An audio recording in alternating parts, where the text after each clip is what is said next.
Pemirsa Partai Golkar menggelar kegiatan acara halal bihalal serta open house di kantor DPP Partai Golkar Selipi, Jakarta.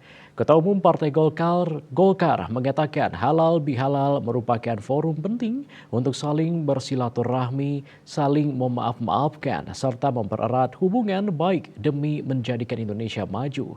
Hadir dalam acara tersebut adalah Ketua Umum Partai Politik Koalisi Indonesia Maju.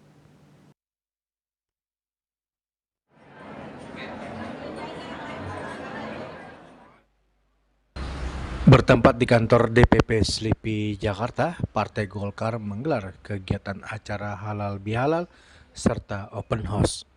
Ketua Umum Partai Golkar Airlangga Hartarto mengatakan halal bihalal merupakan forum penting untuk saling bersilaturahmi, saling memaaf-maafkan, serta mempererat hubungan baik.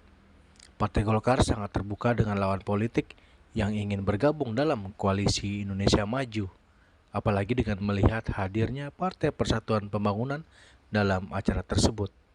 Airlangga Hartarto juga menambahkan kegiatan ini juga momentum untuk rekonsiliasi bagi partai-partai politik, terutama bagi pendukung Prabowo Subianto dan Gibran Raka Buming Raka.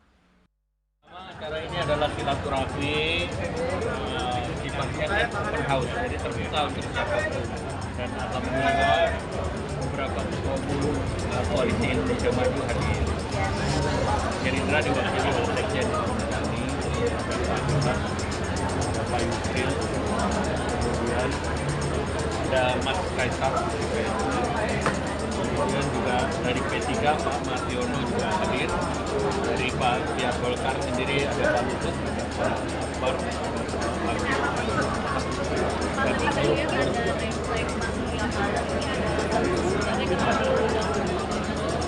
namanya open house karena datang ada halangan pada apa?